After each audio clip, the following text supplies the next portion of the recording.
నడవాలన్నది ఆయన ఉద్దేశం. అయితే ఆయన అడుగుజాడలు ఏంటి అని కనుక మనం ఆలోచించగలిగినట్లయితే అందులో మొదటి అడుగు ఏంటో తెలుసా? ఇక్కడ మనం చదువు 49వ వచన భాగంలో, మీరు నన్ను ఎలా వెతుకుచున్నారు, నేను నా తండ్రి పనుల మీద ఉండవలనని మీరెరుగరా. ఈ మాట ఎవరెవరితో చెప్తున్నారు? యేసు ప్రభువారు తల్లితో చెబుతూ ఉన్నారు. ఏమని చెబుతున్నా తెలుసా? ఇదిగో మీరు నన్ను ఎలా వెతుకుచున్నారు. అప్పుడు యేసు ప్రభువారి యొక్క వయసు ఎంతో తెలుసా? కేవలము 12 సంవత్సరాల ప్రాయంలో ఉన్నాడు. యెరూషలేముకు చాలా పర్యాయాలు వచ్చారు యేసు ప్రభువారు బాలుడిగా ఉన్నప్పుడు. ఏటేటా కూడా ఆ పస్కాను ఆచరించడానికి వచ్చినట్టుగా మనం చూస్తా ఉన్నాం. ఎప్పుడైతే 12 సంవత్సరాల వయసులో యెరూషలేముకు పస్కాను ఆచరించడానికి వచ్చారో, ప్రియ స్నేహితులారా ఆలోచన చేయండి. ఆ పండుగ అయిపోయిన తర్వాత వెళ్ళిపోతూ ఉన్నారు, తిరిగి వెళ్ళిపోతూ ఉన్నారు. తిరిగి వెళ్ళిపోతూ ఉన్నప్పుడు తల్లిదండ్రులు ఇంకా బంధువులు స్నేహితులు ఉన్నారు కనుక చాలా జనసమూహం ఉన్నది కనుక ఇక యేసు ప్రభు వారు మాతో ఉన్నారు అనుకున్నారు, కానీ యేసు ప్రభు వారు వారితో లేరు. అప్పటికే ఒక రోజు అయిపోయింది. ఒక రోజు అయిపోయిన తర్వాత వారు అడుగుతూ ఉన్నారు, స్నేహితుల్ని బంధువులు అడుగుతూ ఉన్నారు, మరి మా బిడ్డ ఎక్కడ అంటే కనుక మాకు తెలీదు, మా ఇంటికి రాలేదంట ఉన్నారు. తర్వాత వాళ్ళు ఏం చేశారు? మళ్ళా తిరిగి ప్రయాణంలో ఎన్ని రోజులు వచ్చారో తెలుసా అమ్మా? 3 రోజుల తర్వాత వచ్చారంట. 3 దినాల తర్వాత వచ్చేసరికి యేసు ప్రభువారు అప్పటికే ఆ యొక్క పెద్దలతో అధికారులతో మాట్లాడుతూ ఉంటుండే ఆయన మాటలకి వీళ్ళందరూ కూడా ఏమైపోయారు తెలుసా? ఆశ్చర్యపడ్డారు. ఎందుకు ఆశ్చర్యపడ్డారో తెలుసా? 12 సంవత్సరాల బాలుడు మాట్లాడే విధానం చూస్తూ ఉన్నప్పుడు, 12 సంవత్సరాల వయసు కలిగిన ఆ వ్యక్తి ఆ మాట్లాడుతున్న వాడి తీరును చూసి వీరికి ఆశ్చర్యము వేసింది.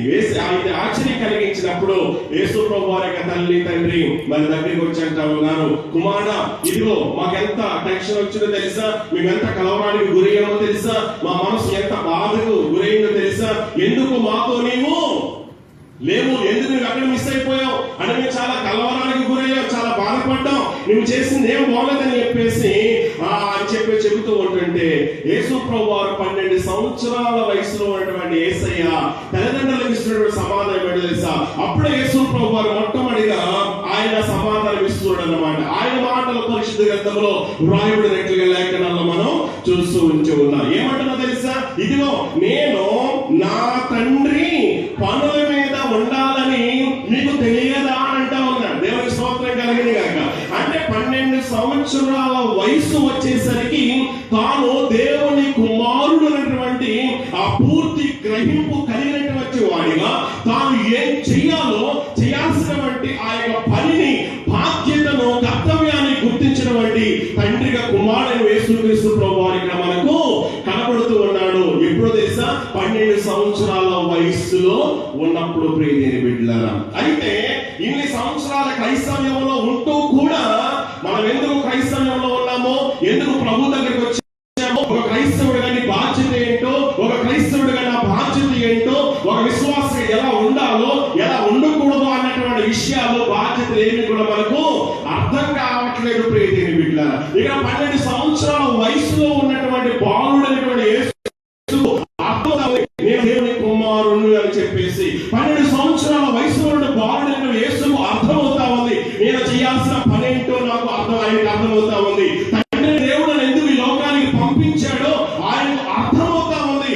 ఆ అర్థమైంది కనుక తాను వయసు వచ్చిన తర్వాత ఆ పని ఏంటో, ఆ బాధ్యత ఏంటో కుమారుడైన యేసుక్రీస్తు ప్రభువారు బాగుగా ఎరిగినట్లుగా చూస్తూ ఉన్నాం. ఒక మాట చూడండి మరొకసారి లేఖనాల్లో మనం చూసినట్లయితే అధ్యాయము 34వ వచన భాగాన్ని మనం చదువుతున్నప్పుడు దేవుని యొక్క వాక్యమును మనం చదువుతూ ఉన్నాం.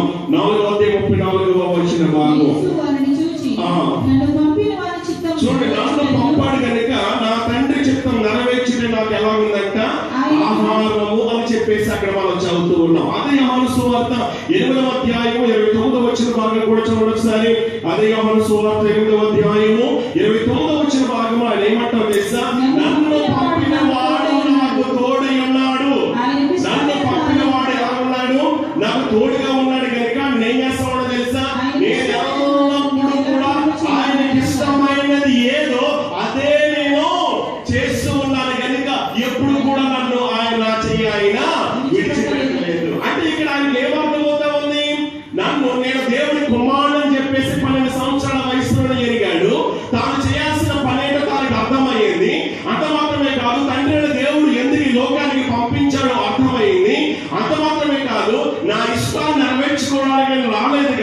నా తండ్రి ఇష్టాన్ని, నా తండ్రి ఉద్దేశాన్ని నెరవేర్చడానికి తండ్రి నన్ను పరలోకం నుండి భూలోకానికి పంపించాడు అనేటువంటి విషయాన్ని కుమారుడైన యేసుక్రీస్తు ప్రభువారు బాలుడుగా ఉన్నటువంటి 12 సంవత్సరాల ప్రాయంలోనే గుర్తించినట్లుగా లేఖనాల ద్వారా మనకు అర్థమవుతా ఉంది ప్రీతిని బిడ్డలారా. అయితే దీన్ని బట్టి మనం అర్థం చేసుకోవాల్సిన విషయం ఏంటో తెలుసా?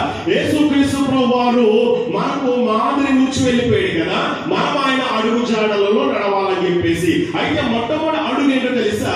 ఇక్కడ ప్రాధాన్యత మనకు కనబడుతా ఉంది. ఎవరికి ప్రాధాన్యత ఇస్తూ ఉన్నాడు ఇక్కడ యేసు ప్రభువారు? దేవునికి ప్రాధాన్యత ఇస్తూ ఉన్నాడు. అయితే విశ్వాసిగా ఉన్న నీవు అనొచ్చు, ఎన్ని సంవత్సరాలు అయిందమ్మా నువ్వు దేవుడు నమ్ముకుంటే గనక నీవు అనొచ్చు 5 సంవత్సరాలు అండి, లేక 10 అండి, లేక 20 అండి, 30 అండి అని చెప్పేసి అంట. అవునా కదా? ఇన్ని సంవత్సరాల ఎక్స్పీరియన్స్ ఉన్నప్పటికీ నీ జీవితంలో ఎవరికి ప్రాధాన్యత ఇస్తూ ఉన్నావు? ఎవరు ముందు పెట్టుకుంటావు? నువ్వు ఎవరిని అనుసరిస్తూ ఉన్నావు? ఈ లోకంలో మనం ఇచ్చేటువంటి వాటికి, ప్రాధాన్యత ఇచ్చేటువంటి వాటికి దేవుని సన్నిధికి మనం ఇవ్వలేకపోతూ ఉన్నాం, దేవుడికి ఇవ్వలేకపోతూ ఉన్నాము. కనుకనే ఎక్కడో ఉండాల్సిన మనం ఇంకా అక్కడే ఉండిపోతూ ఉన్నాం. దేవునికి ఇవ్వాల్సిన ప్రాధాన్యత, దేవునికి ఇవ్వాల్సినటువంటి గౌరవం, దేవునికి ఇవ్వాల్సిన ఘనతను మనం ఇచ్చినప్పుడు లేఖనాలు మనం చదువుతున్న సమయ గ్రంథంలో చిన్నగా జ్ఞాపకం చేశారు, నన్ను ఎవరైతే ఘనపరుస్తారో నేను వారిని చేస్తాను, గణపరుస్తాను. ఈ రోజున దేవుడిని గణపరచడానికి, దేవుడిని ఆరాధించడానికి మన దగ్గర ఏముండట్లేదు తెలుసా? సమయం ఉండట్లేదు. మనం దేనికి సమయం ఇస్తాం తెలుసా? ప్రాధాన్యత ఇస్తామో తెలుసా? ఎక్కువగా మన కుటుంబానికి ప్రాధాన్యత మనం ఇస్తామో లేదా అంటే కుటుంబానికి ప్రాధాన్యత ఇవ్వకూడదు అని కాదు, కానీ ప్రభువారు ఏం చెప్పారు తెలుసా? ఎవడైనా వెంబడించాలంటే తండ్రిని కాదనుకోవాలి, భార్యని కాదనుకోవాలి, అక్క చెల్లెలను ఏం చేయాలి అని విడిచిపెట్టి వచ్చేమని కాదు ప్రియమైన బిడ్డలారా. దాని వెనక ఉన్నటువంటి అర్థం ఏంటో మీరు ఒకసారి జ్ఞాపకం చేసుకోండి. అది మాత్రమే కాదు, ఒకవేళ నాటకం మీద చెయ్యి పెట్టి వెలుగునట్టు చూచేవాడు నా రాజ్యంలోనికి అర్హుడు కాదు అని చెప్పేసి ప్రభువారు ఖచ్చితంగా చెబుతూ ఉన్నారు. కనుక ఈ ఉదయకాల సమయం జ్ఞాపకం చేస్తూ ఉన్నాను, కుటుంబానికి మనం ప్రాధాన్యత ఇస్తున్నాం కానీ దేవునికి మాత్రం మనం ప్రాధాన్యత ఇవ్వలేకపోతూ ఉన్నాం. మనం ఉద్యోగానికి ప్రాధాన్యత ఇస్తున్నాం కానీ దేవుని కార్యాలు, దేవునికి ఉద్యోగంలో మనం ప్రాధాన్యత మనం ఇవ్వలేకపోతూ ఉన్నాం. అంత మాత్రమే కాదు, ఇంకా మనము ఇప్పుడు టెక్నాలజీ పెరిగిపోయింది కాబట్టి మనం దేనికి ప్రాధాన్యత ఇస్తున్నాం చెప్పండి? మీ ఫోన్, మన మొబైల్ ఫోన్ కి ఇచ్చినంత ప్రాధాన్యత దేవుని వాక్యానికి ఇస్తున్నాము మనం? ఇవ్వట్లేదు. ప్రతి మాన చేతిలో ఏముంది ఇప్పుడు? మొబైల్ ఉందా లేదా? నా చేతిలో మొబైల్ లేదండి అన్న వారు ఎవరు ఉన్నారు? అసలు అందరి చేతులు కూడా మొబైల్ ఉన్నాయి. అవునా కదా? అయితే మొబైల్ ని చూసుకున్నట్లే మన దేవుని వాక్యాన్ని చూడగలుగుతున్నామా? చూసుకోలేకపోతున్నాం.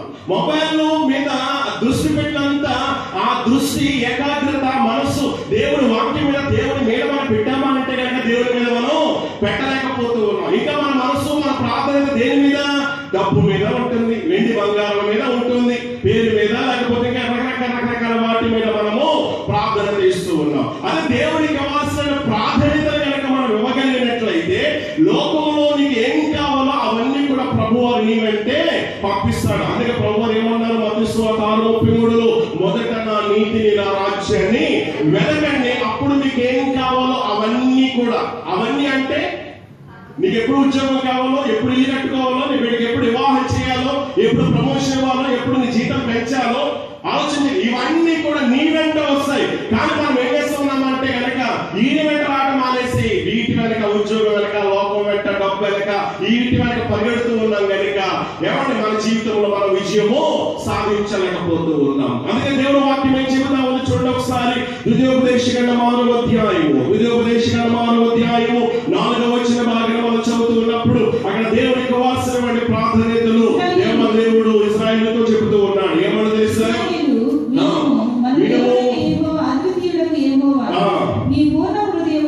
చూడండి, మన దేవుడైన యెహోవా ఎలాంటి వారంట? అద్వితీయుడగు యెహోవా. ఆయన ఏం చేయాలి తెలుసా? నీ పూర్ణ హృదయముతోను, నీ పూర్ణ ఆత్మతోను, నీ పూర్ణ శక్తితోను నీ దేవుడైన యెహోవాను ఏం చేయాలంట? ప్రేమింపాలి. ఎలాగంటే చెప్పండి అందరూ కూడా. 1 పూర్ణ హృదయముతో, 2 పూర్ణ ఆత్మతో, 3 పూర్ణ శక్తితో. ఇలాగా ఎవరు ఆరాధిస్తున్నారు, ఎవరు ఆయన ప్రేమిస్తున్నారు? అంతా కూడా మనకి సగమే మనం. అవునా కదా? సగం లోకం, సగం దేవుడు. అవునా కదా? కనుక ఈ రోజు శుక్రవారం దేవుడి మందిరంలో ఉంటాం, రేపు ఎక్కడో ఉంటాం. అవునా కదా? ఈ గంట ప్రార్థన చేస్తాం, మరొక గంట ఏం చేస్తాం మనం? ఆలోచన చేయండి ప్రీతి అని బిడ్డలారా. దేవుడు మనం ఎలా ప్రేమించాలంట? ఇశ్రాయేలు వినుము, మన దేవుడు యెహోవా అద్వితీయ దేవుడు కనుక ఆయన ఏం తెలుసా? పూర్ణ హృదయముతోను, పూర్ణాత్మతోను, పూర్ణ శక్తితోను నీవేం చేయాలి? ప్రేమింపాలి. ఆయన మాత్రమే నువ్వు ఆరాధించాలి. అందుకే మోషే ద్వారా దేవుడు విధించినవని, ఆయన ఆజ్ఞాపించినవని 10 ఆజ్ఞలలో మొదటి ఆజ్ఞ తెలుసా? ఇదిగో నీ దేవుడని యెహోవాను నేనే కనుక వేటి రూపాన్ని కూడా నీవు చేసుకోవడానికి వీలు లేదంటా ఉన్నాడు. మొదట నాకే నీవు ఏమివ్వాలి? ప్రాధాన్యత ఇవ్వాలి. ఈ రోజు ఎంతమంది దేవునికి ప్రాధాన్యత ఇచ్చేటువంటి వారిగా ఉన్నాం? చాలా వాటికి మనం ప్రాధాన్యత ఇస్తున్నాం, కానీ దేవునికి మాత్రం మనం ప్రాధాన్యత ఇవ్వలేకపోతూ ఉన్నాం. అయితే దేవునికి మనం ప్రాధాన్యత ఇచ్చేటువంటి వారిగా ఉంటే కనుక ఉదయం 4 గంటలకు ఇట్లా సరే మనం ఏం చేయాలని చెప్పండి? అమ్మా, దేవుడి మందిరానికి రాగా. కొంతమంది చెప్తూ ఉన్నారు, ఉదయం కదండి పని చేసి వచ్చి అలసిపోయి లేవలేకపోతున్నానండి, రాలేకపోతున్నాను అని చెప్పి చాలా మంది కూడా చెబుతూ ఉన్నారు. పని చేస్తున్నారు మంచిదే, కష్టపడుతున్నారు మంచిదే. అయితే ఇంకా కష్టాన్ని ఆస్వాదించాలంటే, జీతాల్లో ఉద్యోగంలో అద్భుతాలను చూడాలంటే మొట్టమొదటి దేవునికి ఇవ్వాల్సిన ప్రాధాన్యత దేవునికి మనం ఇవ్వాలి. ఇప్పుడు ఉద్యోగానికి మనం ఎన్ని గంటలు వేస్తాం అంటే కనుక అన్నింటికంటే ఏమంటే ఒక అరగంట ముందుగానే మనం ఏం చేస్తాం చెప్పండి? ముందుంటాం. మన దేవునికి ఎన్ని గంటల ముందు? ఎన్ని గంటల ముందు కాదు, ఎన్ని నిమిషాల ముందు ఉంటున్నాం మనం? ఒకసారి ఆలోచన చేయండి. మొదట ఆయన నీతిని, రాజ్యాన్ని వెతకాలి. ఈరోజు బైబిల్ ఎన్ని గంటలకు వచ్చారు? కరెక్ట్ గా 3 సార్లు అనౌన్స్మెంట్ చేశారు వాట్సాప్ గ్రూప్ లో. 3 సార్లు. ఎంతమంది టైంకి వచ్చారు? దేవుడికి కావాల్సిన ప్రాధాన్యత ఏంటి? దేవుడి మందిరానికి వచ్చినప్పుడు ఎలా రమ్మంటే ఉన్నారు మిమ్మల్ని? ఏమంటే మనం ఒక రాజు సన్నిధికి వస్తూ ఉన్నాం. ఆ రాజు ఎలాంటి వాడు? ఎలాంటి వస్త్రం వేసుకున్నారు మీరు? ఎలాంటి రీతిగా దేవుడిని ఆరాధించగలుగుతూ ఉన్నారు? సరే, బాహ్య రూపం పక్కన పెట్టండి కాస్త, అయినప్పటికీ కూడా హృదయాంతరంగం కూడా సరిగా ఉందా లేదా ఒకసారి ఆలోచన చేయండి. దేవుడి సన్నిధికి వస్తూ కూడా ఇంకా నీ మనసు మార్చుకోకపోతే కనుక దేవుడికి ఇవ్వాల్సిన ప్రాధాన్యత ఇవ్వకుండా లోకానికి ఇస్తూ ఉన్నావేమో. ఆలోచించండి, జీవితంలో అభివృద్ధి పొందుకోలేవు. నువ్వెంత సంపాదించినప్పుడు సంపాదన అంతా కూడా సెల్ సంచులు వేసినట్లుగానే అయిపోద్ది. అదే దేవుడికి ఇవ్వాల్సిన ప్రాధాన్యతలు ఇచ్చి చూడు, నీ జీవితంలో అద్భుతాలు ఖచ్చితంగా జరుగుతాయి నేను బిడ్డలారా. అదే ఒక పెళ్లికో, పేరెంటాలకో, లేకపోతే ఏదో ఒక గొప్ప విలువైన విందుకి వెళ్ళాలనుకో మనం ఎలా తయారవుతుంది చెప్పండి? దేవుడి సన్నిధికి వస్తూ కూడా చాలా మంది, కొంతమంది చైర్ల మీద కూర్చోవడం కూడా క్రమం లేదు. వచ్చిన వారందరూ చక్కగా ముందుగానే డిస్టెన్స్ లో ఏం చేశారు? ఇంకా తమ్ముడు చెప్పాడు, చైర్లు ఇది అలవాటు ఏంటో కానీ మనకే కాదు కానీ అందరికీ ఉంటుంది. వచ్చిన ఏం చేస్తాం? కూర్చోండి. ఎక్కడ చేరేసారు కూర్చుంటామంటే కనుక కూర్చోం. ఆ చైర్ ఏం చేస్తాం మనం? అలా తిరుగుతాం, ఇలా తిరుగుతాం, లేకపోతే వెనక్కో ముందుకో లాగుతాం మనం. అవునా కదా? ఇదేం అలవాటు మనకి. ఫోన్లో వేసారు మనం ప్రొద్దుటే వచ్చి ఎక్కడ చేయాలి అక్కడే కూర్చుంటామని చెప్పేసి అనుకుంటామా? అనుకో. అదే భాషలో ముంచాలి వచ్చినప్పుడు చెప్పడం ఇలాగా చైర్లు అని చెప్పేసి అక్కడ ఎవరైనా కూర్చుంటే వారికి నేను చెప్పాను. ఎవరికి? సువార్తకి. కాబట్టి మనం అలా వాడుకోకూడదు. వాళ్ళు కష్టపడి వేశారు అక్కడ, నీకు ఎంత గ్యాప్ ఉండాలో వేశారు కనుక నువ్వు అక్కడే కూర్చుని అలాగే ఏం చేయాలా? వినాలి. కొంతమంది ఏం చేస్తాం తెలుసా? పక్కన బైబిల్ పెట్టుకోండి, ఫోన్ ఖాళీ ఉండడానికి పెట్టుకోండి. కొంతమంది ఎలా ఉండదు ఇంకా రకరకాల మళ్ళీ చెప్పిన ప్రమాదమే, ఎందుకు లేండి చెప్పను, అది మీకు తెలుసు కనుక దేవుని సన్నిధికి వెళ్ళినప్పుడు నీ ప్రవర్తన నీవు జాగ్రత్తగా చూసుకోను అని దేవుని వాక్యం సెలవిస్తా ఉంటే ఆలోచించి దేవునికి వచ్చిన ప్రాధాన్యత మనం ఎక్కడ ఇస్తా ఉన్నాం అనంటే కనుక ప్రాధాన్యత ఇవ్వలేకపోతూ ఉన్నాం. అయితే వచ్చేటప్పుడు మనం అందరం కూడా రేపు నుంచి సెల్ ఫోన్ అన్ని ఎక్కడ పెట్టేయండి, స్విచ్ ఆఫ్ చేసి అంటే కనుక ఎంతమంది సెల్ ఫోన్ స్విచ్ ఆఫ్ చేసి అని పెట్టగలరండి? దేవునికి స్తోత్రం కలిగిన కాక. హల్లెలూయా. చాలా సంతోషం. దేవుడి నామానికి మహిమ కలిగిన కాక. ఎంతమంది సెల్ ఫోన్ ఆన్ లో పెట్టుకున్నారు? ఇప్పుడు రింగ్ లో పెట్టారా, సైలెంట్ లో పెట్టారా? ఒకవేళ ఏదైనా ఒక ఇంపార్టెంట్ ఫోన్ వచ్చింది అనుకో, మీరు కనుక ఫోన్ లో లిఫ్ట్ చేస్తారా? లేకపోతే కనుక దేవుడే మాట్లాడుతూ ఉన్నాడు, ఈయన నాకు అక్కమ్మ గుడ్డల కబీలైనా, నా బాస్ అయినా, ఎవరైనా సరే నేను ఫోన్ కట్ చేస్తానని చెప్పేసి కట్ చేయగలరా? అమ్మా మాటలు చెప్పేస్తున్నాం లేండి. అదే ఒకసారి రింగ్ చేయమని మీకు వెంటనే సీరియస్ గా వాక్యం చెప్తూ ఉన్నా మధ్యలో లెగిసిపోయి ఏం చేస్తాం? మనం వెళ్ళి బయట మాట్లాడేస్తాం. అవునా కదా? దేవునికి ఇవ్వాల్సిన ప్రాధాన్యత ఏంటో మనకు అర్థం కావాలన్నది నా ఉద్దేశం. ప్రియమైన బిడ్డలారా, మనలాగా కాదు, అర్థం చేసుకోండి ప్రియమైన బిడ్డలారా. మొట్టమొదటిగా మన దేవునికి ఇవ్వాల్సిన ప్రాధాన్యత మన దేవునికి ఇవ్వాలి. భక్తులు ఎంతో మంది ఆశీర్వదించబడ్డారంటే వారు దేవునికి ఇవ్వాల్సిన ప్రాధాన్యతలు వారు ఇచ్చారు. ప్రియమైన బిడ్డలారా, గతంలో చేశాను.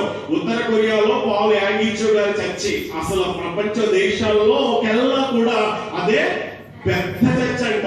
అంత పెద్ద చర్చికి సంఘ కాపరిగా ఉంటూ కూడా ఆయన ఏం చేస్తాడు తెలుసా? దేవునికి ఇవ్వాల్సిన ప్రాధాన్యత దేవునికి ఇచ్చాడు కనుకనే దేవుడు అంత సంఘముగా పెద్ద సంఘంగా ఆశీర్వదించాడు. ఆలోచించండి, ఒకవేళ దేవుడు అలా ఆశీర్వదించకపోవచ్చు, నేను నీ స్థితికి తగినట్లుగా దేవుడు నిన్ను ఆశీర్వదిస్తాడు. అవునా కదా? నా స్థితికి తగినట్లుగా దేవుడు నన్ను దీవిస్తాడు. ఎవరి స్థితికి తగినట్లుగా దేవుడు దీవిస్తాడు. అలా దీవించబడాలంటే ఇంకా మన స్థితికి మొదట కొద్దిగా ఉండడం, కొద్దిలోని మహాభివృద్ధి అవ్వాలంటే కనుక మన దేవుడికి ఇచ్చే ప్రాధాన్యతలో ఉందనే విషయాన్ని మీకు జ్ఞాపకం చేస్తూ ఉన్నాను. దేవుడికి ఇవ్వాల్సిన ప్రాధాన్యత మనము విలువను మనం ఏం చేయాలా? ఆయనకు ఖచ్చితంగా మనం ఇవ్వాలి. చాలా మంది దేవుడి మాటలు చెబుతూ ఉన్న కొంతమంది మాట్లాడుకునేటువంటి వారు, ఎవరు నవ్వుకునేటువంటి వారు, ఇలాంటి వారు కూడా సంఘాలు నేటి సంఘాలు లేకపోలేదు. మన సంఘంలో కాదు ప్రియని బిడ్డలారా, అనేకమైన సంఘాల్లో రకరకాలైనటువంటి ఆ యొక్క విభేదాలు, లేకపోతే కనుక వాక్యం చెబుతూ ఉన్న మధ్యలో లేచి వెళ్ళేటువంటి వారు, ఫోన్లు మాట్లాడుకునేటువంటి వారు, ఇటువంటి పరిస్థితి ఉంటా ఉంది. కానీ మన సంఘం అలా ఉండకూడదు. దేవుడికి ఇవ్వాల్సిన ప్రాధాన్యత మనం ఏం చేయాలి? దేవుడికి ఇవ్వాలి. ఎందుకు తెలుసా? దేవుడు క్రమాన్ని కోరుకునేటువంటి దేవుడు కనుక ఆ క్రమమైన రీతిలో మనం ఏం చేయాలి? నడుచుకోవాలి. మనం ఈ లోకానికి, ఉద్యోగానికి, కుటుంబానికి, స్నేహితులకు, డబ్బు సంపాదించడానికి వీటన్నిటికీ మనం ప్రాధాన్యత ఇస్తూ ఉన్నాం. మంచిగా ఇవ్వాలి, కష్టపడాలి కూడా, అలా సంపాదించుకోవాలి. అయితే వీటన్నిటికంటే శ్రేష్టమైనది తెలుసా? దేవుడికి మొట్టమొదటి మనం ఏం చేయాలి? ప్రాధాన్యతను మనం ఇవ్వాలి. దేవుని అడుగుజాడలో ఒకటి తెలుసా? క్రీస్తు ప్రభువు దేవుని కుమారుడై ఉండి కూడా ఆయనకి ఇవ్వాల్సిన ప్రాధాన్యతను ఆయన ఇచ్చాడు. ఆయనకి ఇవ్వాల్సిన ప్రాధాన్యతను ఘనతను ఇచ్చాడు కనుకనే పరలోకమందున్న వారిలో గాని, భూమి మీద ఉన్న వారిలో గాని, భూమి కింద ఉన్న వారిలో గాని అన్ని నామముల కంటే ఆయన నామమును దేవుడు ఏం చేస్తాడు తెలుసా? హెచ్చించాడు, గణపరిచాడు. దేవుడి నామానికి మహిమ కలుగును గాక. హల్లెలూయా. వెలుగున్న వారందరూ స్తోత్రం చెప్పండి ఒకసారి.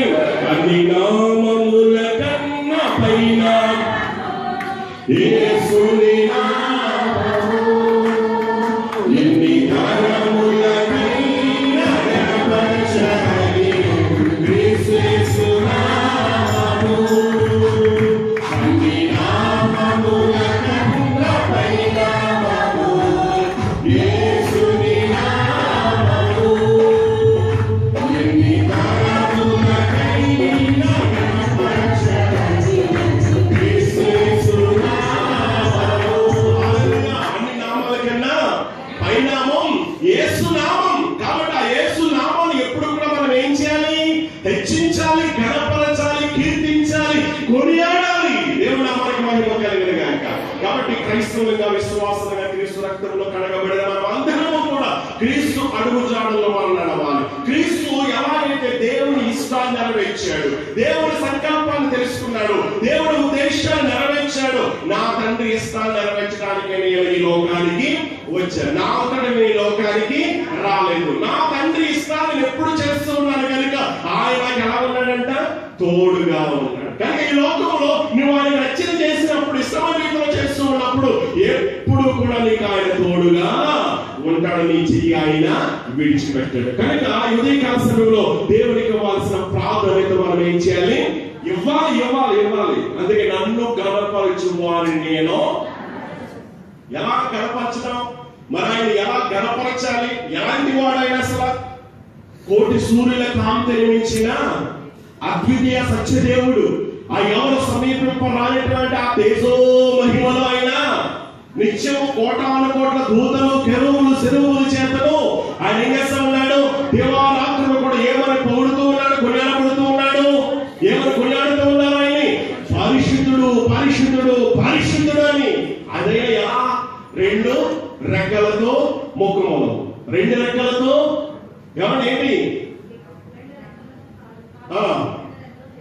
అంటే ముఖాన్ని, కాళ్ళని, టోటల్ శరీరాన్ని కప్పేసుకుని, ఇంకా మిగతా ఎన్ని రెక్కలు ఉన్నాయి? ఎగురుతూ ఉన్న రెండు రెక్కలతో. అటువంటి గొప్ప దేవుడు మనం ఎలా ఆరాధిస్తూ ఉన్నాం? ఆరాధించడానికి కొంతమంది ఆరాధించలేకపోతున్న కళ్ళు తెరిచి దెయ్యాలుగా చూస్తా ఉన్నారు. ఎవరు ఆలోచన చేయండి. ఆరాధించమంటే స్తుతులు చెల్లించండి. ఇంకా ఎప్పుడూ కూడా ఇదే పాట పాడలేము మనం. బిగ్గరగా నవ్వుతామండి, కళ్ళు మూసుకోండి. ప్రార్థన అన్నప్పుడు కళ్ళు మూసుకోవడం నీకు చేత కదా? ప్రార్థన అనగానే ఎందుకు కళ్ళు ఉందండి. మరి ఎందుకు కళ్ళు మూసుకోమన్నారు పాస్టర్ గారు? అమ్మా ఉన్నారు ఇక్కడ? స్తోత్రం చెప్పండి ఒకసారి. ప్రార్థన అనగానే కళ్ళు మూసుకొని మోకరించడం నేర్చుకోవాలి. ప్రార్థన అనగానే ఎవరు ప్రార్థన చేసినా సరే వెంటనే నీకు శాంతమైతే మోకరించి చేతులు పైకి ప్రార్థనలో ఏకీవించాలి తప్ప దెయ్యాలాగా కళ్ళు తెరిచి గుడ్లు చేసి చూస్తా ఉన్నారు. అది కాదు క్రమం. నీ యొక్క కాన్సన్ట్రేట్ అంతా కూడా కళ్ళు మూసుకోవడం ద్వారా దేవుని మీద పడతావు. కొంతమంది గమనిస్తూ ఉన్నారు, చప్పలు కొట్టడం వాళ్ళు చప్పలు కొట్టి గట్టిగా రక్త ప్రసరణ బాగా జరుగుతుంది. ఉదయకాల సమయం దేవుని మందిరానికి వచ్చిన నీవు దేవుని స్తోత్రం కలిగిన గాక. ఒకవేళ ఇక్కడ నిలబడి ఆరాధిస్తున్నటువంటి వారి స్వరం నీకు వినపడవసరం లేదు, అక్కడ వాక్యం నీకు వినపడవసరం లేదు. ఇక్కడ నిలబడే స్వరానికి ఉచ్యమో పొంగిపోయో లేకపోతే మోహన కొడుతున్నటువంటి ఆ వాయిద్యానికి ఆ స్పిరిట్ కి నువ్వు పొంగిపోయి డాన్స్ వేయడం కాదు ప్రియమైన బిడ్డ. నీకు నీవుగా దేవుని ఆత్మచేత నింపబడినటువంటి వాడిగా నువ్వేం చేయాలి తెలుసా? ఇప్పుడు ఆయన స్పీడ్ కొడతా ఉన్నప్పుడు డాన్స్ వేయచ్చు, ఆయన ఆపరేట్ మనం ఏం చేద్దాం? ఆగిపోతాం. అది కాదు ఊప, అందులో ఊపడకూడదు. ఎందులో ఊపడాలా? దేవుని స్తోత్రం కలిగిన గాక. హల్లెలూయా. అందులో ఉంటే కనుక ఆయన కొట్టినా కొట్టకపోయినా ఇక్కడ చెప్పేవారు చెప్పండి స్తోత్రం చెప్పండి బిగ్గిన నూతనమైన అందరూ అన్నా ఇక్కడ నువ్వు వారితో పనున్నది. నీకు ప్రభువానికి స్తోత్రాలు, నీ వందనాలు, నీ అద్భుత సత్యదేవుడవయ్యా. అయ్యా నువ్వు గొప్ప దేవుడవయ్యా, నేను పాపిని ప్రభువా, నీవు నా కోసం చేసిన త్యాగం గొప్పదయ్యా, బలియాగం గొప్పదయ్యా, ఏ పాటి వాడను ప్రభువా నేను అని చెప్పేసి ఆయన గొప్పతనాన్ని ఏం చేస్తావంట? వర్ణిస్తావు. ఆయనకి ఇవ్వాల్సిన ప్రాధాన్యతను నీవు ఇస్తావు ప్రియదేని బిడ్డలా. దేవునికి స్తోత్రం కలిగింది కనుక ఆ మహిమను చూసినప్పుడు యెషయా గ్రంథం 6వ అధ్యాయంలో ప్రవక్త ఏమేం బిడ్డ తెలుసా? అయ్యో నా పవిత్రమైనటువంటి పెదవులు కలిగినటువంటి వాడను, అయ్యో నా పవిత్రపరచబడ్డాను, అయ్యో నా అపవిత్రపరచబడిన పెదాలను కడుగు ప్రభు, శుద్ధీకరించు ప్రభు అని చెప్పేసి ఆలోచన చేయండి. దేవుడు అడుగుతా ఉన్నాడు. అడుగుతా ఉంటే వెంటనే దేవుడు తన పెదవులను ఉంటాడు పవిత్ర పరచబడ్డాయి. పవిత్ర పరచబడినప్పుడు ఇప్పుడు ఎవరున్నారు నా కోసం అంటే కనుక వెంటనే ఏమన్నాడు తెలుసా? ఇదిగో నేనున్నాను ప్రభువా, నన్ను పంపుమని చెప్పేసి రెడీగా తన సిద్ధపాటును సంసిద్ధతను అక్కడ ప్రవక్త తెలియజేస్తా ఉన్నాడు. మరి ఎవరు పోతారు అంటే కనుక నువ్వు చెప్పగలవా మాట? నేనున్నాను, సిద్ధంగా ఉన్నాను చెప్పగలవా? దేవుని కార్యం కోసం, దేవుని పని కోసం, దేవుని యొక్క సువార్త వ్యాప్తి కొరకు ఆలోచన చేయండి ప్రియదేని బిడ్డలారా. మన యూట్యూబ్ ఛానల్ ఒక సువార్త పరిచయం అలాగా షేర్ చేయనటువంటి దౌర్భాగ్యమైనటువంటి పరిస్థితులు ఉన్నాయి. దేవుని సువార్త మనం ఏం చేస్తాం? ఇంకా ఆలోచన చేయండి ప్రియదేని బిడ్డలారా. మన ఇంటినే మనం చక్కబెట్టుకోలేకపోతున్నాం, ఇక మిగతా వారి గురించి మనం ఏం ఆలోచిస్తాం? ఆలోచన చేయండి. బాధ్యత ఉండాలి. ఇది నా కుటుంబం అనుకోవాలి. నీవు అలా అనుకుంటే నీకు ఆటోమేటిక్ గా బాధ్యత తెలుస్తుందా తెలియదా? నీ కుటుంబం గురించి నీకు బాధ్యత తెలుసా తెలియదా? ఎవరు ఆలోచించండి, చెప్పాలి అందరూ కూడా. స్తోత్రం ఎప్పుడు ఒకసారి. కాబట్టి మన కుటుంబం దేవుని కుటుంబంలో నీవేంటో నీకు అర్థం కావాలి, నీ బాధ్యత ఏంటో నీకు అర్థం కావాలి, దేవునికి ఏం పని ఇచ్చాడో నీకు అర్థం కావాలి, దేవుడు నాకేం పని ఇచ్చాడో నాకు అర్థం కావాలి. 12 సంవత్సరాల వయసులో బాలుడైన యేసుకు అర్థమైంది నేను ఎవరిని చెప్పండి, ఎవరిని? దేవుని కుమారుని. ఎక్కడి నుంచి వచ్చాను? ఎవరి ఇష్టాన్ని నెరవేర్చడానికి? నా ఇష్టాన్ని కాదు, నా తండ్రి ఇష్టాన్ని నెరవేర్చడానికి వచ్చాను. ఇన్ని సంవత్సరాలు అయ్యింది కానీ చిన్నప్పటి నుండి క్రైస్తవ కుటుంబంలో పుట్టావు కానీ దేవుడి మందిరానికి వస్తున్నావు, వాక్యం చదువుతున్నావు, పాడుతున్నావు, సాక్ష్యం ఇస్తున్నావు, ప్రసంగాలు చేయొచ్చు. ఎన్ని చేసినా ఆయన ఉద్దేశానికి ఇవ్వాల్సిన ప్రాధాన్యత ఇవ్వకపోతే నువ్వు క్రైస్తవుడు కానీ కాదు. ఆయన అడుగు జాడలు నడవాలి. ఒకటేంటి తెలుసా? ప్రాధాన్యత. ప్రాధాన్యత. రెండవ అడుగు జాడ చూడండి ప్రియదేని బిడ్డలారా. మనందరూ తెలిసినట్లుగానే ఆయన ఏం చేసేవాడు తెలుసు? యేసు ప్రభు వారు ప్రార్థించేవాడంట. ఏం చేసేవాడు చెప్పండి? ఆయన ప్రార్థన యొక్క అడుగు జాడలలో మనం ఏం చేయాలి? నడవాలి. యేసుక్రీస్తు జీవితాన్ని మనం ఆలోచన చేస్తున్నప్పుడు, యేసుక్రీస్తు ప్రభు చేసిన పరిచర్యను మనం ఆలోచన చేస్తూ ఉన్నప్పుడు మనం ఏం చూస్తామో తెలుసా? ప్రధానంగా ఖచ్చితంగా మనకి ఏం కనపడో తెలుసా? ప్రార్థన ఆయన జీవితానికి కేంద్రమై ఉంటాము. స్తోత్రం కలిగింది కాక. మొదట అడిగేం చెప్పండి? ప్రాధాన్యత, విలువనివ్వాలి, గౌరవాన్ని ఇవ్వాలి. మనం దేనికి ఇస్తున్నామో, నువ్వు దేనికి ఇస్తున్నామో నువ్వు అర్థం చేసుకుని దేవునికి ఇవ్వకపోతే కనుక దేవునికి మనము విలువనిచ్చేటువంటి వారిగా మనం ఉందాం. దేవుడిని మనం తగిన రీతిలో మనం గణపరిచే వారిగా మనం ఉందాం. రెండవది ప్రార్థన అనేటువంటి అడుగు జాడ అన్నమాట. ప్రభువారు జీవితం యొక్క ఆలోచన చేస్తున్నప్పుడు జీవితాన్ని కానీ పరిచర్య కానీ ఆలోచన చేస్తూ ఉంటుంటే ఆయన సక్సెస్ అవడానికి కారణం చెప్పండి? ప్రార్థన, ప్రార్థన, ప్రార్థన. అది ప్రార్థన అనేది యేసు ప్రభు వారి జీవితంలో ఏమై ఉంది? ప్రధాన ముఖ్యాంశం అంశముగా మనం చూస్తూ ఉన్నాం. చాలా చాలా ప్రాముఖ్యమైనది. ఇప్పుడు యేసు ప్రభు అని మనం చూస్తూ ఉన్నప్పుడు యేసు ప్రభు వారికి ఒక మంచి అలవాటు ఉంది. యేసు ప్రభుకి ఒక మంచి అలవాటు. ఏ అలవాటు తెలుసది? అమ్మా, మీకున్న మంచి అలవాట్లు ఏ అలవాటు చెప్పండి? ఉదయం లేచినంటే ప్రార్థించే అలవాటు ఉందా లేదా? స్తోత్రం కలిగిన గాక. ఎంత కష్టం వచ్చినా శ్రమ వచ్చినా సరే ఏం చేస్తా ఉంటారు? ప్రభువుని స్తుతించే అలవాటు. దేవునికి స్తోత్రం కలిగిన గాక. హల్లెలూయా చెప్పండి, గట్టిగా స్తోత్రం చెప్పాలి. మనకు చాలా మంచి అలవాట్లు ఉన్నాయి, చెడ్డ అలవాట్లు ఉన్నాయి. కానీ యేసు ప్రభు గారికి రెండోది ఏమలేదు, మంచి ఉంది కానీ ఆయనలో చెడేవి కూడా లేదు. దేవునికి స్తోత్రం కలిగిన గాక. మనం ఏముండాలి చెప్పండి? మంచి అలవాట్లు ఉండాలి. యేసు ప్రభువుకి కలిగిన మంచి అలవాటు అంటే తెలుసా? ప్రార్థించే అలవాటు అంట. త్వరగా కొన్ని రెఫరెన్స్ చెప్తాను, చూడండి ఒకసారి. ప్రియమైన బిడ్డలారా, లూకా సువార్త 22వ అధ్యాయం మీకు అర్థం అవడానికి. లూకా సువార్త 22వ అధ్యాయము 40వ వచన భాగం త్వరగా సహాయం చేయండి. లూకా సువార్త 22:41.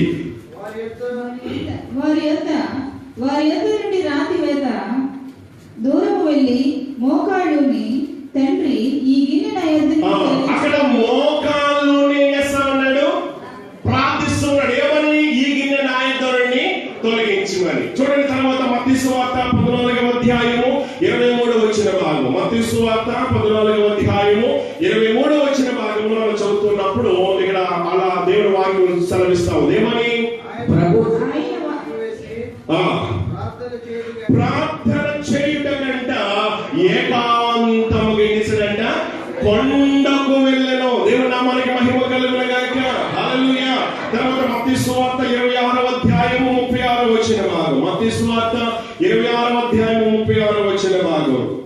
అతడు యేసు వారితో కూడా గెత్సేమనే అనబడిన చోటికి వచ్చి, నేను అక్కడికి వెళ్ళి ప్రార్థన చేసి వచ్చేవారు. చూడండి, నేను అక్కడికి వెళ్ళి ప్రార్థన చేసి వచ్చేంత వరకు కూడా ఆలోచన చేయండి. యేసు ప్రభువుకున్న అలవాట్లు మనం చూస్తా ఉంటా ఉన్నాం. ఇంకా మార్కు సువార్త 1వ అధ్యాయము 35వ వచన భాగం. మార్కు సువార్త 1వ అధ్యాయము 35వ వచన భాగం చదువుతున్నప్పుడు యేసు ప్రభు వారు కూడా మరొక మంచి అలవాటు, ప్రార్థించే అలవాటు కనుక ఆయన చేసాడు తెలుసా?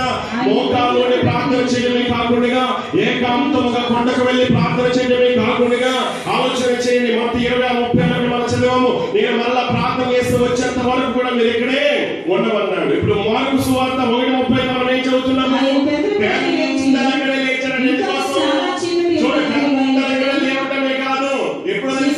ఇంకా చీకటి ఉండగానే అరణ్య ప్రదేశములకు వెళ్ళి అక్కడ ఏం చేస్తా ఉన్నాడంట? ప్రార్థన చేస్తా ఉన్నాడు. మరొక మాట చూడండి. అదే మార్కు సువార్త 6వ అధ్యాయము 46వ వచన భాగం. మార్కు సువార్త 6వ అధ్యాయము 46వ వచన భాగం. చూడండి, ప్రార్థన చేయటకు ఏం చేశాడంట? కొండకు వెళ్ళెను. లూకా సువార్త 6వ అధ్యాయం 12వ వచన భాగం చూడండి ఒకసారి. లూకా సువార్త 6వ అధ్యాయం 12వ వచన భాగం. లూకా సువార్త 6:12. ఆయన ప్రార్థన చేయుటకు కొండకు వెళ్ళి అన్నమాట మనం చదువుతూ ఉన్నాం. చివరిగా చూడండి, యోహాను సువార్త 11వ అధ్యాయము 41వ వచన భాగం. యోహాను సువార్త 11వ అధ్యాయము 41వ వచన భాగం. అంతట వారు యేసు కన్నులు పైకెత్తి, తండ్రి నీవు నా మనవి వినినందున నా ప్రార్థన వినినందున నీకు కృతజ్ఞతాస్తుతులు చెల్లించుచున్నాను. దేవుని నామానికి మహిమ కలుగును గాక. హల్లెలూయా. ప్రార్థన వినిడి పావనుడా, ప్రార్థన మాకు నేర్పుమయా. ప్రార్థన వినిడి పావనుడా, ప్రార్థన మాకు నేర్పుమయా. శ్రేష్ఠమైన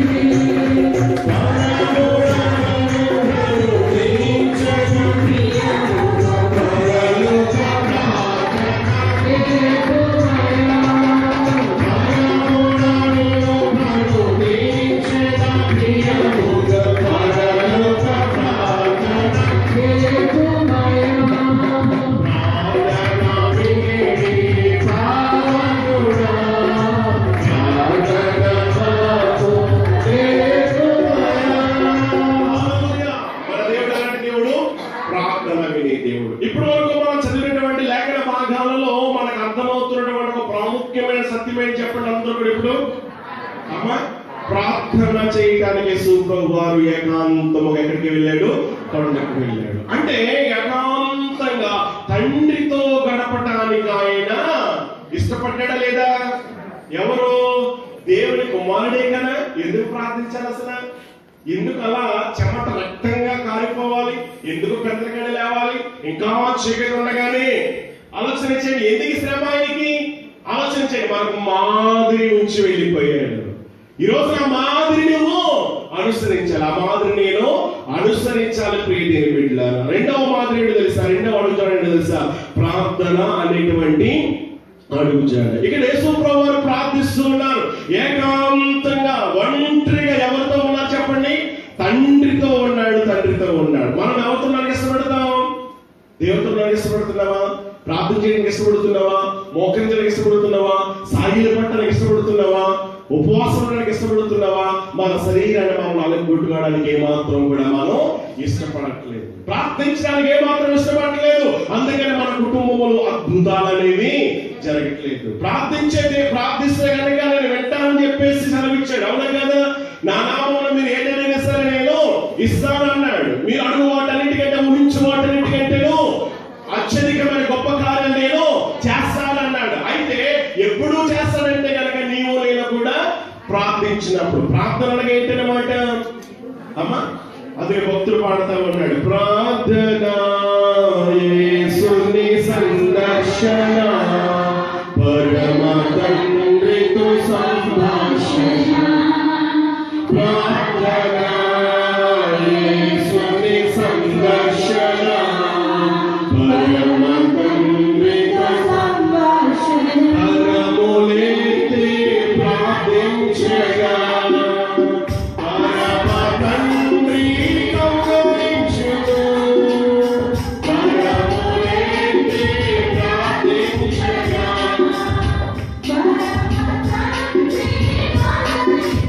హల్లెలూయా.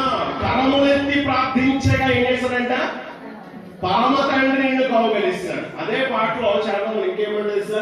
మోకరించి ప్రార్థించగా, కుటుంబముగా ప్రార్థించగా, సంఘముగా ప్రార్థించగా, ఏకాంతముగా ప్రార్థించగా అనేటువంటి శరణాల పాటలో మనం చూస్తూ ఉన్నాం. ఏం జరుగుతుంది?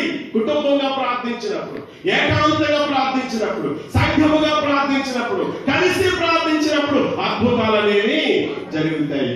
ఏకాంతం అనుభవం లేదు, సంఘ ప్రార్థన లేదు, కుటుంబ ప్రార్థన లేదు, ఏమీ కూడా లేదు. ప్రార్థనను మన జీవితంలో ఏం చేస్తా ఉన్నాం? మనం నిర్లక్ష్యం చేస్తూ ఉన్నాం.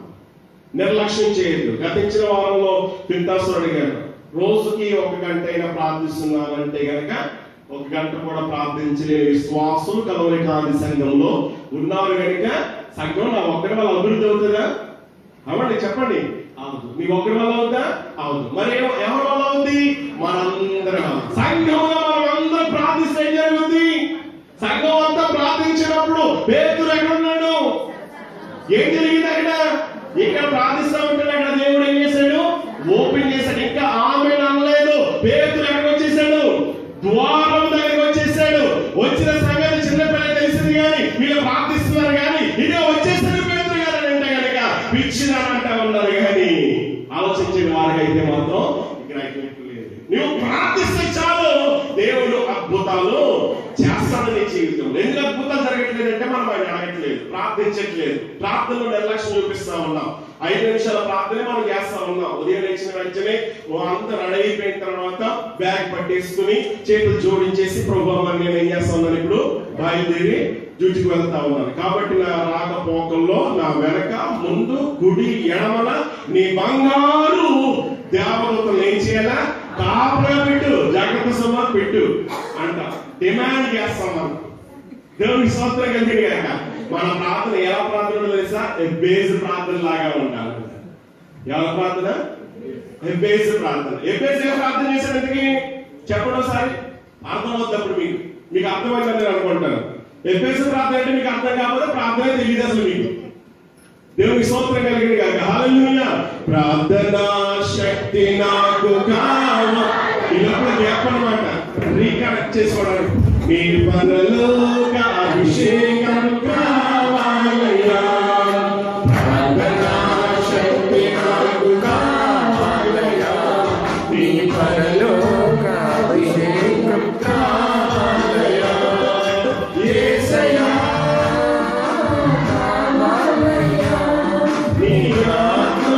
అభిషేకం కావాలయ్యా, ప్రార్థనా శక్తి నాకు కావాలయ్యా, నీ పరలోక అభిషేకం కావాలయ్యా.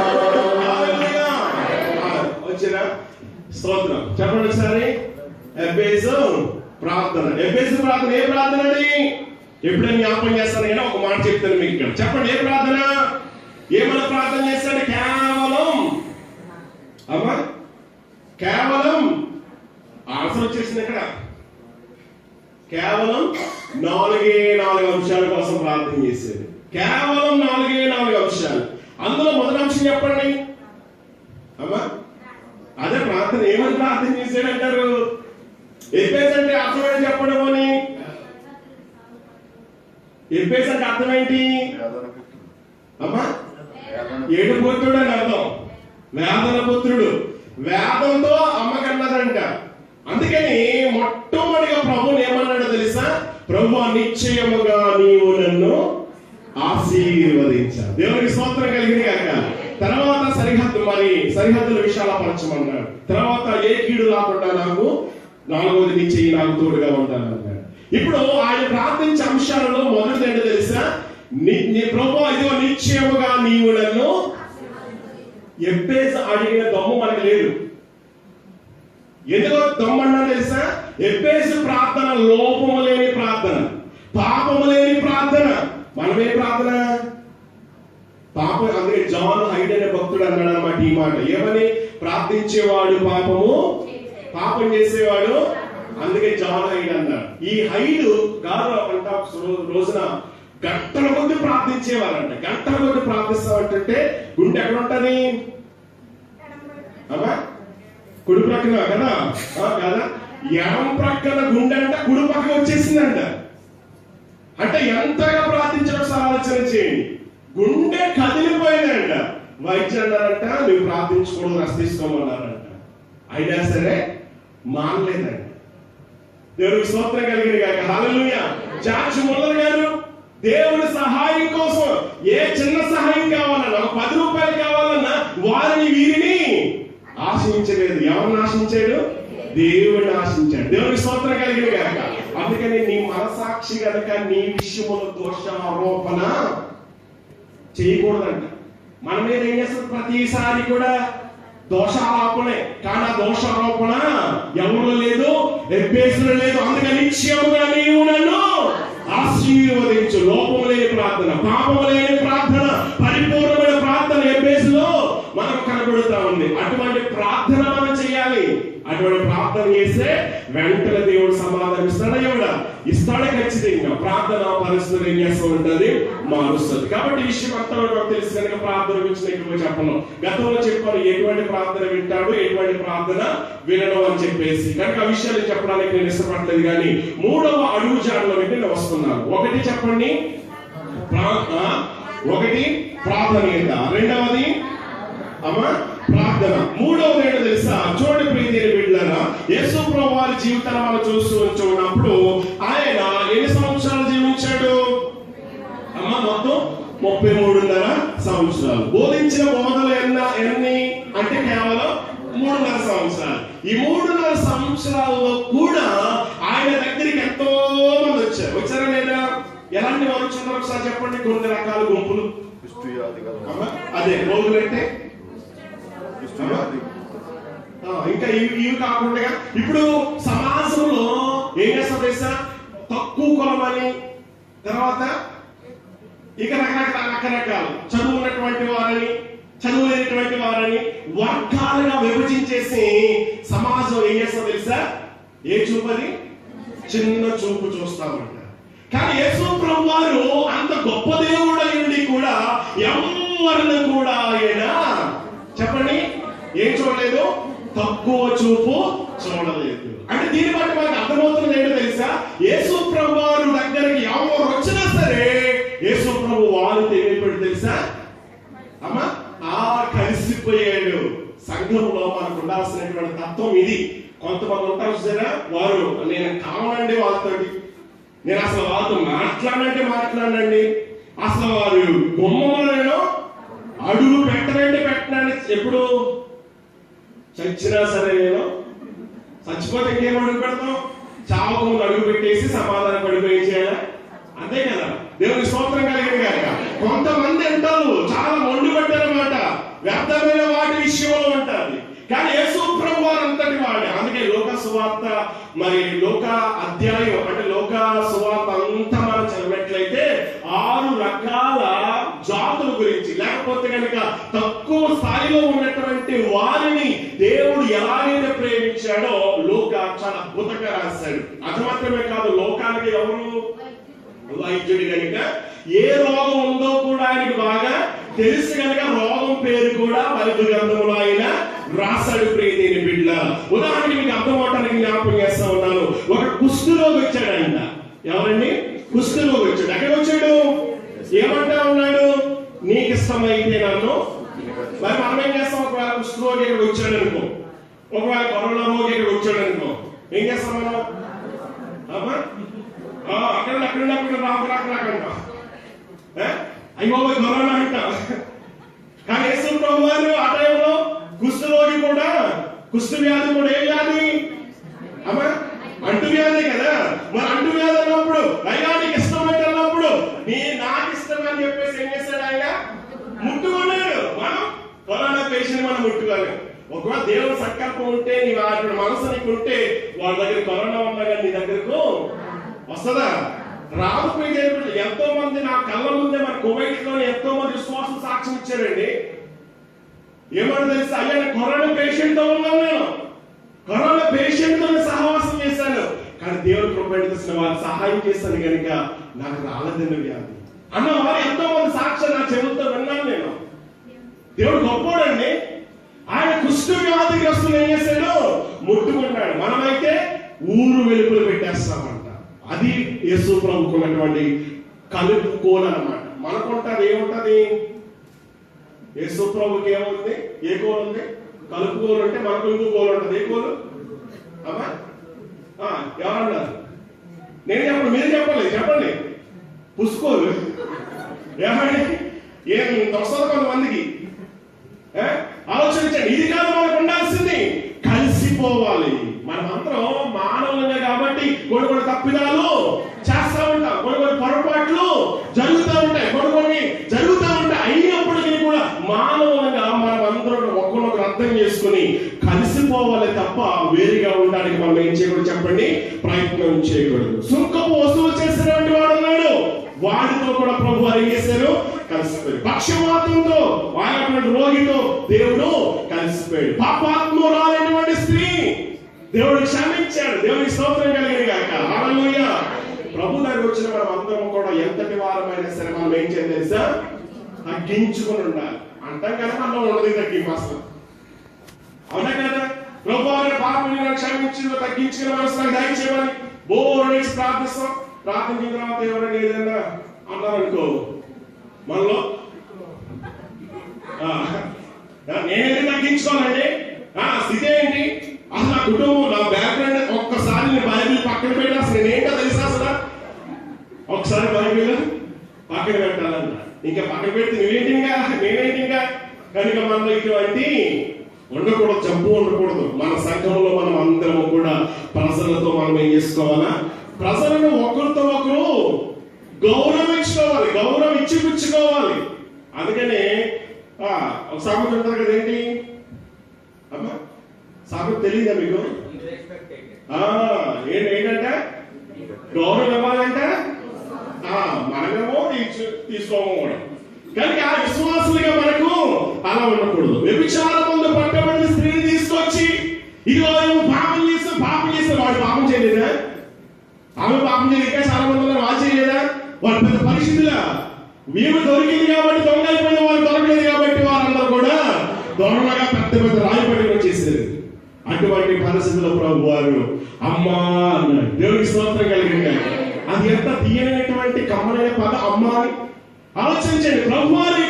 ప్రభువారు సుంకులతో కలిసిపోయాడు, పాపులతో కలిసిపోయాడు, కుష్ఠరోగులతో కలిసిపోయాడు, వ్యభిచారంతో కలిసిపోయాడు. ఆలోచించండి, భయంకరమైన వ్యభిచార మందు ఉన్నటువంటి ఆ స్త్రీని ఒక్క స్త్రీ కోసం ఒంటరిగా వెళ్ళి ఆమెను కలుసుకున్నాము మార్చివేశాడు. అదే ప్రభులో ఆ కలుపు గొంతాలు లేకపోతే కనుక ఏం జరుగుతుంది అంటారు? ఆలోచన చేయండి. ఈ రోజున ఆయన మనకు మాదిరి నుంచి వెళ్ళిపోయాడు. ఏ మాదిరి తెలుసా? కలిసిపోవాలి, మనం కలిసిపోవాలి. హల్లెలూయా. కలిసి ఉండటం మంచిదంటారా, వేరుగా ఉండడం మంచిదంటారా? స్తోత్రం కలిగింది కాక. హల్లెలూయా. ఇప్పుడు మొదటి వరకు మనకు ఒక బాధ ఉండేది. ఏ బాధ అమ్మా? ఏ బాధ? మా సంగపతి రావు గారు రావాలా ప్రార్థించలే? నిజంగా మీరు ప్రార్థించారా? నిజం చెప్పండి, సౌండ్ చెప్పండి సరే. ఇప్పుడు వచ్చిన సంతోషమే కదా, మా ఆనందమే. దేవుని స్తోత్రం కలిగిన కాక. హల్లెలూయా. ఎవరో కూడా ఒక గొర్రె తప్పిపోయినప్పుడు అది సంఘ కాపురిగా ఎంత బాధపడతాడో మీకు తెలియదు. అది వ్యక్తిగతంగా పడేటువంటి సంఘ కాపురులకు తెలుసు ఆ బాధ ఏంటో. కానీ విశ్వాసంగా మనలో లోపాలు ఏంటో మనం ఏం చేసుకోవాలి, తెలుసుకోవాలి. అంతే తప్ప ఎప్పుడు ఇలాగే ఉండకూడదు. ఎప్పుడు కూడా నాకు అంతే కోపం అంటే ఆ కోపంతో మేమైపోతాం. చచ్చామంటే పరలోకం చేస్తావా? ఎలా కోపపడు కానీ కొంతమంది ఎక్కడ ఉంటుందని కోపం నాకు నర్మలు జీవించిపోయిందంట అంటారు. ఎందుకు ఆ పనికి మనం వ్యర్థమైన కోపాలు? కొంతమంది కోపాలు వస్తే ఏమేం చేస్తారో తెలియదు, ఏమేమి మాట్లాడుతారో తెలియదు, ఏమేమి తగులుతున్నాయి చూడరు, ఎక్కడ తగులుతున్నాయో చూడరు, ఎవరు ఉన్నారో చూడరు, రకరకాల ఇంకా గంధర్వ సృష్టించేస్తా ఉంటారు రకరకాల. అప్పుడే చూడాలి అసలు ఏంటన్నది వాళ్ళ తత్వం. కాబట్టి ఇటువంటి స్థితి మనం ఉండకూడదు. ప్రభు చెప్పిన మాట ఏంటో తెలుసా? మనమందరము కూడా కలిసిపోవాలంట. దేవునికి స్తోత్రం కలిగిన కాక. హల్లెలూయా. హల్లెలూయా. ఎగిరి వెళ్ళిపోవాలి నా యేసుకు, ఎగిరి వెళ్ళిపోవాలి నా యేసుకు.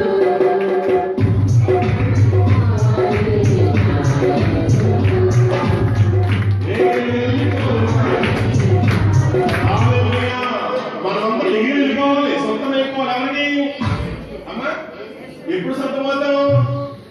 కానీ వారు నా వారు కాదండి, వారు నా ఇంటి వాళ్ళు కాదండి, వారు నా ఇంటి పేరు కాదండి, లేకపోతే నా కులం కాదండి అని చెప్పేసి మనం క్రైస్తవ్యంలోకి వచ్చినప్పటికీ కూడా ఇంకా కుల జబ్బు ఉందా లేదా? ఉంది. నేను వాళ్ళతోనే మాట్లాడతాను, వీరితో మాట్లాడను, వారి దగ్గరికి వెళ్తాను, వీరి దగ్గరికి వెళ్ళను, వారిని ఏ ప్రేమిస్తాను, వీరిని. ఇది ఉండకూడదు. క్రైస్తవ్యంలో మనమందరము కూడా వెళ్ళాలి వెళ్ళాలి వెళ్ళాలి. అందరింటికి వెళ్ళాలి. మనం వెళ్తున్నారా లేదా? ఇప్పుడు కర్ఫ్యూ కదా, ఎక్కడికి వెళ్ళదు, కరోనా కాబట్టి ఎక్కడికి వెళ్ళదు. అయిన తర్వాత ఇల్లు పలకరించండి. ఒకవేళ ఫోన్ చేసైనా సరే కలిపేసుకోండి. ఏదైనా ఉందనుకోనిలో ఏంటది ఏ తత్వం? ఇంకోటి అది ఉంటే కనుక ఏం చేయాలి? మనం తీసేయాలన్నమాట. ప్రభు చెప్పిన మాట చూడండి ఒకసారి, త్వరగా సమయం అవుతుంది. 3వ అధ్యాయం సామెతల గ్రంథం 3వ అధ్యాయం 27 వచ్చిన భాగం మనం చదువుతూ ఉన్నాము. మేలు చేయుట నీ చేతనైనప్పుడు దాని పొందదగిన వారికి చేయకుండా వెనుక తీయదు. మేలు చేయటానికి నీకు చేతనైనప్పుడు దాన్ని చేయటానికి నువ్వేం చేయకూడదు? వెను తీయకూడదు అంట. ఫిలిప్పీయులకు రాసిన పత్రిక 4వ వచ్చిన భాగంలో మనం చదువుతూ ఉన్నప్పుడు ప్రతి వాడు కూడా తన సొంత కార్యములను మాత్రమే కాక ఇతరుల కార్యములను కూడా ఏంటంట? ఇతరుల కార్యములను మనము విశ్వాసులుగా మన పని మనం చేసుకున్నాం, అది కాదు. క్రైస్తవులుగా మనం ఏం చేయాలి? ఏం చేయాలి చెప్పండి?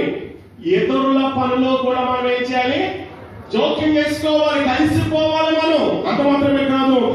అపోస్తలుడైన పౌలు తెస్సలోనికీయులకు రాసిన పత్రిక 2వ తెస్సలోనికీయులకు రాసిన పత్రిక 3వ అధ్యాయము 13వ వచ్చిన భాగం మనం చదువుతూ ఉన్నప్పుడు మేలు చేయుటలో విసుగవద్దు అంటా ఉన్నాడు. మేలు చేయడం ఏం చేయకూడదంట?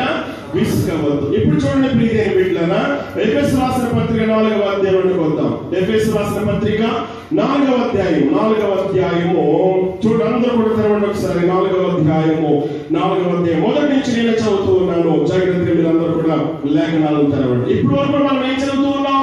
తీసుకున్నటువంటి అడుగుజాడల్లో ఒకటి చెప్పండి, ముగించేస్తున్నాను. ప్రాధాన్యత. ఎవరికి మనం ప్రాధాన్యత ఇవ్వాలి?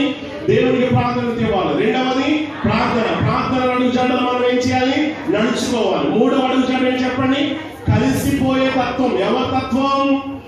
మనం ఎవరో సంబంధులు, ఎవరికి సంబంధించిన వారు? దేవునికి సంబంధించిన వారు కనుక మనలో ఏముండాలి? క్రీస్తు యొక్క మనసు, క్రీస్తు యొక్క అడుగుజాడ.